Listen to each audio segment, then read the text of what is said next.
अनुपमा को देविका की bucket list की बातें याद आती हैं और अनुपमा परेशान होने लगती है।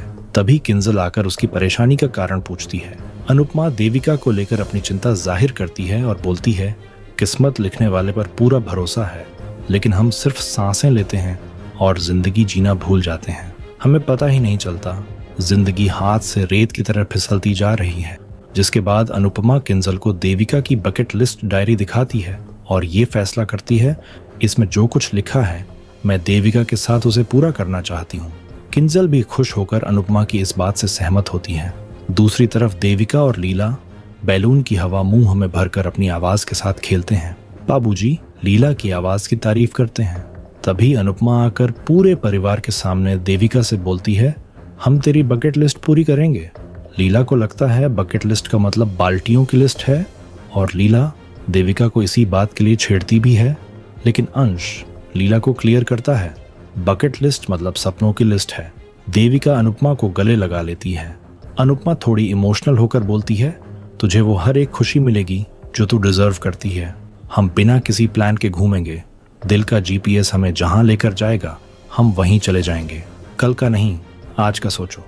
इसके बाद अनुपमा भारती जसप्रीत और सरिता से पूछती है कि क्या वो उनके साथ ट्रिप पर चलेंगी। सरिता कहती है कि देविका के लिए हम जरूर साथ चलेंगे। जसप्रीत भी सहमत होती है। किंजल भी पूछती है कि क्या मैं भी आ सकती हूँ। देविका कहती है कि जितने ज्यादा लोग होंगे उतना ही मजा आएगा। लीला दुखी होती है तो अनुपमा उसे नोटिस कर लेती है। अनुपमा और देविका मजाकिया अंदाज में लीला को भी साथ लेकर जाने का फैसला करती है। लीला खुश होती है। अनुपमा कहती है कि अक्सर औरतें घर की जिम्मेदारियों में ही उलझ जाती हैं और उन्हें घूमने का मौका ही नहीं मिलता। सभी को घूमने का मौका मिलना चाहिए। पाखी उदास होती है। अनुपमा कहती है कि इस बार भी हम बहुत मजे करेंगे। इस बार हम अपने देश में घूमेंगे क्योंकि हमारे देश से अच्छी जगह कोई नहीं है। लीला याद दिलाती है कि कल से नवरात्रि शुरू होने वाली है। अनुपमा कहती है कि पहले हम माता रानी की पूजा करेंगे और फिर ट्रिप पर निकलेंगे। हम पूरे देश में अलग अलग जगह पर नवरात्रि देखेंगे। सरिता कहती है कि सबसे पहले हम मेरे गांव चलते हैं क्योंकि वहां पर नवरात्रि बहुत अच्छे से मनाते हैं। देविका सरिता के गांव का नाम पूछती है। सरिता बताती है कि उसका गांव कोंकण है। ये जानकर सभी खुश होते हैं और सबसे पहले कोंकण जाने का फैसला करते हैं। इसके बाद प्रार्थना अफसोस से कहती है कि वो तो नहीं आ पाएगी, लेकिन काश राही, परी और माही भी इस ट्रिप पर सबके साथ जा पाती। अनुपमा बेचैन होती है। इसके बाद किंजल जाने की तैयारी करती है तो तोशु ताना मारते हुए कहता है कि अपना सामान ठीक से रखना, वरना बाद में कहोगी कि मैंने चुरा लिया। किंजल तोशु को नजरअंदाज करती है। तोशु कहता है कि क्या हुआ, मुझसे बात नहीं करोगी, मैं तुम्हारा पति हूं। तभी किंजल गुस्से में कहती है कि क्या तुमने कभी पति होने का फर्ज निभाया है? रिश्ते में सम्मान होता है, तुमसे तो उसको निभाने की भी उम्मीद नहीं है। तोशु हैरान होता है।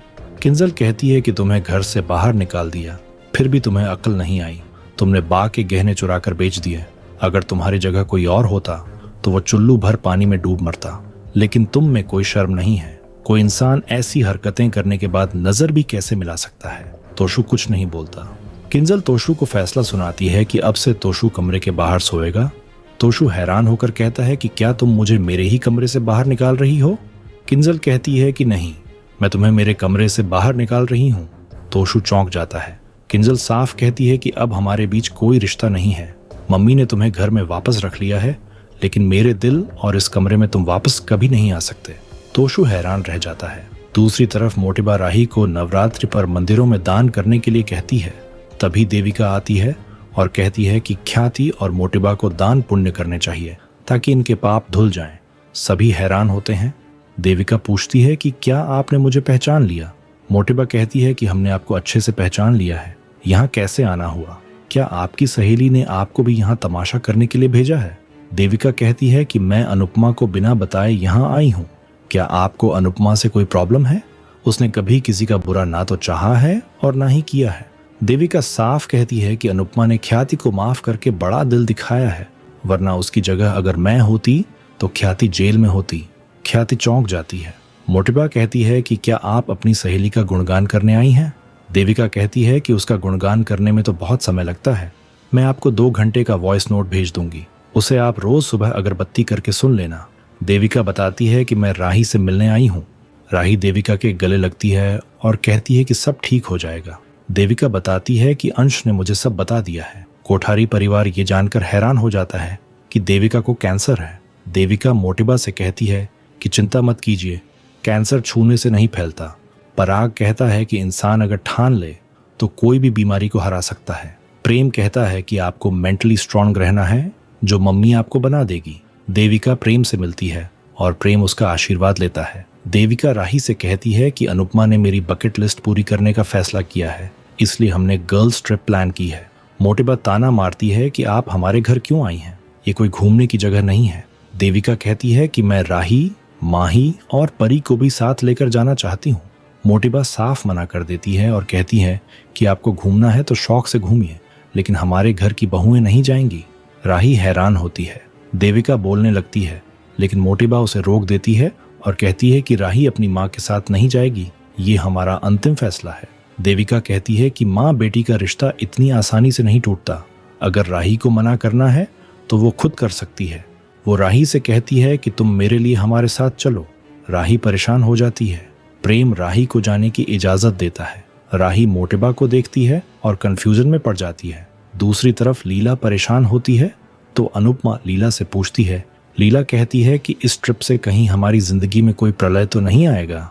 अनुपमा कहती है कि अगर हमारी किस्मत में लिखा है तो प्रलय आकर ही रहेगा, जो होना है वो होकर ही रहेगा, इसलिए हम जीना नहीं छोड़ सकते। अनुपमा लीला को अच्छा सोचने के लिए कहती है। इसी बीच किंजल कहती है कि इतना सारा सामान ले जाने की क्या जरूरत है। तभी लीला अनुपमा से कहती है कि मुझे बाजार से सलवार सूट लेकर आना है। सभी हैरान होते हैं। लीला कहती है कि पड़ोसन मुझे अपनी ट्रिप की फोटो दिखाकर जला रही थी, अब मेरी बारी है। इसी बीच प्रार्थना रोने लग जाती है और कहती है कि मुझे भी जाना है। लीला उसे मना करती है, लेकिन अनुपमा उसे इजाजत देती है।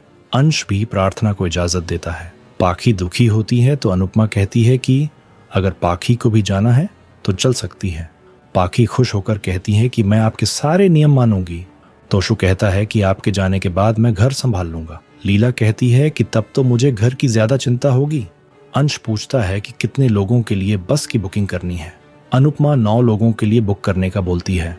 तभी देविका राही, परी और माही के साथ आती है और कहती है कि 12 लोगों के लिए बुक करो। उन्हें देखकर अनुपमा हैरान होती है। आने वाले एपिसोड में देखने को मिलेगा कि अनुपमा नवरात्रि मनाती है और अनुज को याद करती है। इसके बाद सभी ट्रिप के लिए निकलते हैं। ख्याति और मीता भी उनके साथ शामिल होती हैं। अनुपमा भगवान से प्रार्थना करती है कि कोई दुविधा न आए। तभी उनकी बस को झटका लगता है। सभी डर जाते हैं। आपको क्या लगता है अब स्टोरी में कौन से नए मोड़ आने वाले हैं? कमेंट करके जरूर बताएं।